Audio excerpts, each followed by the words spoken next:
নমস্কার বন্ধুরা, চলে আসলাম আমাদের আরেকটি দুর্দান্ত রেসিপির সঙ্গে। আমরা অনেক সময় রেস্টুরেন্টে গেলে পরে কম বেশি সকলেই আফগানি চিকেন অর্ডার করে থাকি। আর এই আফগানি চিকেন আপনারা ঘরে থাকা উপকরণ দিয়ে কিভাবে সহজেই বানাবেন আমি সেইটাই আপনাদের সামনে তুলে ধরবো। তাই আমার এই রেসিপিটা প্রথম থেকে শেষ অবধি অবশ্যই স্কিপ না করে দেখে নেবেন।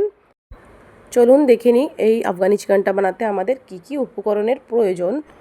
আফগানি চিকেন তাই অবশ্যই চিকেনটা আমাদের তো লাগবেই। আর আমি এখানে নিয়েছি 750 গ্রাম চিকেন। চিকেনটা কিন্তু দেখুন আমি একটু বড় বড় করে টুকরো করে কাটিয়ে নিয়েছিলাম। আপনারা অবশ্যই চেষ্টা করবেন চিকেনের টুকরোগুলো একটু বড় করে কাটিয়ে নিয়ে আসবেন। আর এখানে দেখুন তারই সঙ্গে আমি নিয়ে নিয়েছি একটা বড় সাইজের পেঁয়াজ, কটা রসুন, আর নিয়েছি একটু আদা, আর এখানে একটু পুদিনা, ধনেপাতা, একটা লেবু, আর 5 থেকে 6টা কাঁচা লঙ্কা নিয়েছি। এখানে আমি নিয়েছি টক দই নিয়েছি আমি এখানে 5 টেবিল স্পুন। আর আমাদের এখানে নিয়েছি দুধের মালাই না থাকলে আপনারা ক্রিমও ব্যবহার করতে পারবেন। আমার ঘরে দুধের মালাই ছিল তাই আমি আলাদা করে ক্রিম না কিনে আমি দুধের মালাইটাই ব্যবহার করেছি এই রান্নাতে। আর প্রথমে দেখুন আমি একটা মিক্সার জার নিয়েছি। মিক্সার জারের মধ্যে 10-12 কোয়া রসুন নিয়েছি। আর নিয়েছি আমি 2 ইঞ্চি আদা একটু কুচিয়ে নিয়েছিলাম। আর আমাদের একটা বড় সাইজের পেঁয়াজ নিয়েছি। পেঁয়াজটা একটু মোটা করে কেটে নিয়েছিলাম। এই রান্নাতে আমি কোনো রকমের গুঁড়ো লঙ্কা ব্যবহার করব না, সেই জন্য আমি কাঁচা লঙ্কাটা একটু বেশি পরিমাণে নিয়েছি। এখানে আমি 6 থেকে 7খানা কাঁচা লঙ্কা নিয়েছি। আর কিছুটা পুদিনা নিয়েছি। আর একটু ধনেপাতাকেও আমি দিয়ে দিচ্ছি এর মধ্যে। এবার আমি একটু সামান্য জল দিয়ে দেবো। জলটা দিয়ে আর কিছুটা কাজু আমি ভিজিয়ে রেখেছিলাম, সেই কাজুটাও আমি এর মধ্যে দিয়ে দেবো। দিয়ে আমি একটা ভালো করে একটা ফাইন করে একটা পেস্ট তৈরি করব। পেস্টটা কিন্তু অবশ্যই একটু ভালো করে ফাইন করে নেবেন। এই যে আমরা চিকেনটাকে ম্যারিনেট করব সেইটাই হচ্ছে মেন কাজ। ম্যারিনেশন হয়ে গেলে আমাদের চিকেনের রেসিপির অর্ধেকের বেশি কাজ কিন্তু এখানেই শেষ। আমি এখানে ম্যারিনেট করে চিকেন মোটামুটি 1 থেকে 1.5 ঘন্টা ফ্রিজে রেখে দেবো। প্রথমেই আমি দেখুন লবণ দিয়ে দিয়েছি চিকেনগুলোতে। গোলমরিচের গুঁড়োটাও আমি বেশি করে দিয়ে দেবো। এখানে আমি 1.5 টেবিল স্পুন গোলমরিচের গুঁড়ো কিন্তু দিয়ে দিয়েছিলাম, কারণ আমি লঙ্কার গুঁড়ো দিইনি, প্রথমেই বলেছি কাঁচা লঙ্কা আর গোলমরিচের ঝালটা এর মধ্যে দিয়ে দিচ্ছি আমি টক দই। এখানে আমি 50 থেকে 60 গ্রাম টক দই নিয়ে নিয়েছি। আমি 5 টেবিল স্পুন টক দই দিয়ে দিয়েছি এর মধ্যে।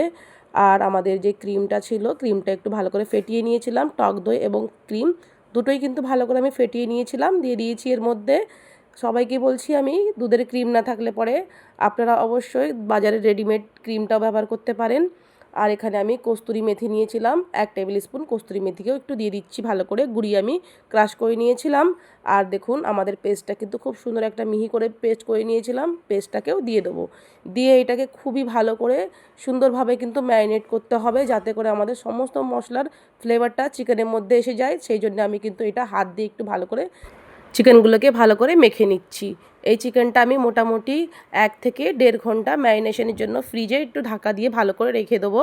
দেখুন খুব ভালো করে মেখে নিতে হবে, একটু চেপে ভেতরে যেন মশলা চলে যায়। এইভাবেই কিন্তু আমি একটু ভালো করে চেপে দেখুন মেখে নিচ্ছি চিকেনগুলোকে। একটা গোটা লেবু দিতে হবে, গোটা লেবুর রস দিয়ে দেবো আমি। লেবুটা দিতে প্রথমে ভুলে গেছিলাম, তাই আমি এখন দিয়ে দিচ্ছি লেবুর রসটা। এটা কিন্তু অবশ্যই যখন সব চিকেনগুলোকে মশলার সঙ্গে ম্যারিনেট করবে তখনই লেবুর রসটা দিয়ে দেবেন। আমি দিতে ভুলে গেছিলাম তাই আমি এখন দিলাম। লেবুর রসটা দিয়েও কিন্তু আমি আরও 10 মিনিট একটু ঢাকা দিয়ে রেখে দিয়েছিলাম। মোটামুটি 2 থেকে 2.5 ঘন্টা ম্যারিনেশনের পর আমি এটা ফ্রিজ থেকে বার করে নিলাম। এবার আমার এই রান্নাটা এবার শুরু করব। খুবই তাড়াতাড়ি এবার তৈরি হয়ে যাবে। চলুন দেখে নিই। প্রথমে দেখুন আমি একটা কড়া বসিয়ে দিয়েছি, কড়াটাকে গরম করে নিয়েছি ভালো করে। আর এর মধ্যে কিছু সামান্য পরিমাণ সাদা তেল দিয়ে দিয়েছি। সাদা তেলটা একটু ভালো করে গরম করে নিতে হবে। আর সাদা তেলের সঙ্গে আমি একটু বাটার দেবো। এখানে আমি কিন্তু 2 টেবিল স্পুন বাটার দিয়েছিলাম। বাটারটাকে একটু ভালো করে মেল্ট করে নিতে হবে। আপনারা চাইলে তেল না দিয়ে এই রেসিপিটা কিন্তু শুধু বাটার দিয়েও করতে পারেন। শুধু বাটার দিয়ে করলেও কিন্তু ভীষণ দুর্দান্ত হয় খেতে। দেখুন বাটারটা কিন্তু একটু গরম হয়ে গেছে। ভালো করে মেল্ট করে নিয়েছি বাটারটাকে। এবার আমাদের চিকেনের টুকরোগুলো আমি একে একে দিয়ে দেবো। দিয়ে এবার গ্যাসের ফ্লেমটা আমি একদম লো করে দেবো। লো করে এই চিকেনটাকে ভালো করে একদম গোল্ডেন ফ্রাই করে কিন্তু ভেজে নিতে হবে।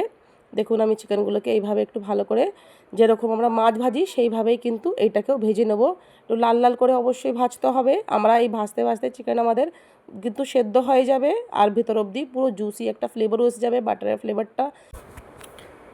সব চিকেনটা দেওয়ার পরে আমি গ্যাসের ফ্লেমটা এখন মিডিয়াম করে দেবো, একদম লো করে রাখবো না।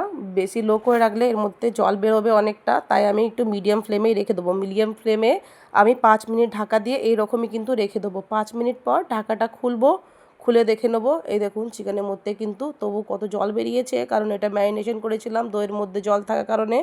এর মধ্যে এই জলটা দিয়ে কিন্তু সেদ্ধ হয়ে যাবে, আর এই জলটা পুরো ভালোভাবে কিন্তু শুকনো করে নিতে হবে আমাদের, অবশ্যই কোনো রকম করে জল থাকা যাবে না। দেখুন এক পিঠটা কিন্তু একটা হালকা কালার এসে গেছে, এবার আমি আর এক পিঠটাও এইভাবে সুন্দর করে কিন্তু ভেজে নেব। একদম এরম ভাজতে ভাজতে কিন্তু আমাদের পুরো জলটা কিন্তু টেনে যাবে। যতক্ষণ না জল টেনে যায় এইরকমই কিন্তু আমি উল্টে পাল্টে ভালো করে ভেজে নেবো, আর মাঝখানে মাঝখানে একটু ঢাকা দিয়ে দেবো। ঢাকাটা দিলে কিন্তু ভালোভাবে সেদ্ধ হয়ে যাবে ভেতর অবধি, তাই ঢাকা দিয়ে দিয়ে এরকম উল্টে পাল্টে সুন্দরভাবে একদম লাল লাল কালার এসে যায়, মানে একটু পোড়া পোড়া রং যেরকম দেখতে লাগে, যেরকম আমরা তন্দুরি চিকেন বানাই না, একটু ব্রাউন কালার লাগে দেখতে, এইরকমই কিন্তু রংটা আমাদের এর মধ্যে এসে যাবে। আমি দেখুন আরও ঢাকা দিয়ে দিলাম, ঢাকাটা খুললাম 5 মিনিট পর আবার। এই দেখুন জলটা আমাদের অনেকটাই কিন্তু শুকিয়ে গেছে, আর এবার আমি আর ঢাকা দেবো না, এইভাবেই কিন্তু ঢাকাটা খুলে সুন্দরভাবে আমি রান্না করে নেব, কারণ আমাদের চিকেনটা ভেতর অবধি সেদ্ধ হয়ে গেছে, একটু কালার আনতে হবে, তাই আমি আর ঢাকা দিচ্ছি না এর মধ্যে। এই দেখুন চিকেনটা কিন্তু আমাদের ভাজা হয়ে গেছে। এবার একটা প্লেটের মধ্যে সমস্ত চিকেনগুলোকে তুলে নিচ্ছি। দেখতেই পাচ্ছেন কোনো রকমের জল নেই, এই যে এটা যে দেখতে পাচ্ছেন চিকেনের মধ্যে থেকে যেই ফ্যাটটা মেল্ট হয়েছে, আর বাটার আর তেলটা রয়েছে ওর মধ্যে। দেখুন চিকেনগুলোকে তুলে নিয়েছি, আর এবার ওই তেলের মধ্যেই দিয়ে দেবো আমাদের যে ম্যারিনেশনটা রয়েছিল, সেই ম্যারিনেশনটাকে আমি দিয়ে দিচ্ছি। সমস্ত ম্যারিনেশনটাকে দিয়ে আমি কিছুক্ষণ এটাকে রান্না করে নেবো। গ্যাসের ফ্লেমটা একদম লো করে দিয়েছি, লো করে দিয়ে আমি কিছুক্ষণ খুব ভালো করে এটাকে রান্না করে নেব। এর মধ্যে আদা এবং রসুন পেঁয়াজ দিয়েছিলাম, সেই কাঁচা গন্ধটা যেন বেরিয়ে যাক, সেই জন্য আমি মশলাটাকে একটু ভাজা ভাজা করে নিচ্ছি। একটু ভালো করে গ্যাসের ফ্লেমটা লো করে ভেজে নিচ্ছি।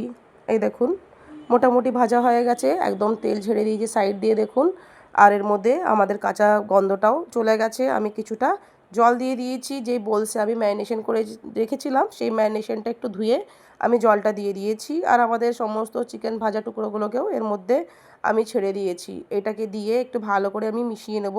মিশিয়ে আবারও কিছুক্ষণ 5 মিনিট একদম লো ফ্লেমে ঢাকা দিয়ে আমি চিকেনটাকে রেখে দেবো। 5 মিনিট পর ঢাকাটা খুলেছি, খুলে আমি দেখাচ্ছি। এই দেখুন আমাদের চিকেনটা কিন্তু মোটামুটি রেডি হয়ে গেছে।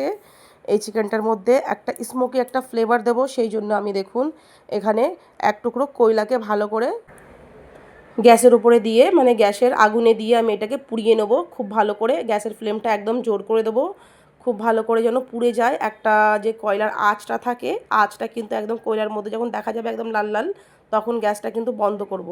এই দেখুন কয়লাটা কিন্তু খুব ভালোভাবে কিন্তু আমার ধরে গেছে। এবার আমি এই কয়লাটাকে স্মোকি একটা ফ্লেভার দেবো চিকেনের মধ্যে, সেই জন্যই প্রথমে দেখুন আমি একটা বোলস মানে বাটি, ছোট একটা বাটি দিয়ে দিচ্ছি এখানে। চিকেনটা কিন্তু রেডি হয়ে গেছে আমার এদিকে। চিকেনের গ্যাসটা আমি ফ্লেমটা এবার বন্ধ করে দিয়েছি। এবার একটা বাটি দিয়ে দিয়েছি, বাটিটা মাঝখানটা আমি দিয়ে দিচ্ছি একদম সেন্টারে, আর দিয়ে দেবো আমাদের যে কয়লাটা একদম আগুনে ভালো করে জ্বালিয়ে নিয়েছিলাম, সেই কয়লাটাকেও দিয়ে দিয়েছি। কয়লাটার মধ্যে একটু সামান্য বাটার দেবো, বাটার দিলেই কিন্তু সঙ্গে সঙ্গে এর মধ্যে থেকে একটা ধোঁয়া বেরোবে, আর আমি এটাকে চাপা দিয়ে 10 থেকে 15 মিনিট, যতক্ষণ না এর স্মোকি ফ্লেভারটা এর ভেতরে অ্যাবজর্ব হয়ে যায়, ততক্ষণ আমি এটা ঢাকা দিয়ে একদম এইভাবেই কিন্তু রেখে দেবো। 10 থেকে 15 মিনিট অবশ্যই ঢাকা দিয়ে রাখবেন। যখন ধোঁয়াটা একদম ভালোভাবে পুরোভাবে বেরিয়ে যাবে, তারপরে ঢাকাটা কিন্তু অবশ্যই খুলবেন, তাতে করে আমাদের এই চিকেনের মধ্যে যে স্মোকি ফ্লেভারটা থাকে সেইটা একদম এর মধ্যে থাকবে। এই দেখুন আমার চিকেনটা রেডি। আর এই চিকেনটা খেতে আমাদের লাচ্ছা পরোটা, নান, তারপরে রুটি, ভাত, সমস্ত জিনিসের সঙ্গে খেতে ভীষণ ভালো লাগে। আর আমার এই রেসিপি যদি আপনাদের ভালো লেগে থাকে, তাহলে অবশ্যই আমার চ্যানেলটিকে সাবস্ক্রাইব করবেন, লাইক করবেন, আর কমেন্ট করে জানাবেন আমার এই রেসিপিটি কেমন লেগেছে। এবারের মতন আসি, আবার আসবো আমাদের আরেকটি নতুন রেসিপির সঙ্গে। আপনারা সকলেই ভালো থাকবেন, সুস্থ থাকবেন এবং সচেতন থাকবেন। অবশ্যই এই রেসিপিটা ঘরে সকলে ট্রাই করবেন, আশা করি ভীষণ ভালো লাগবে আপনাদের।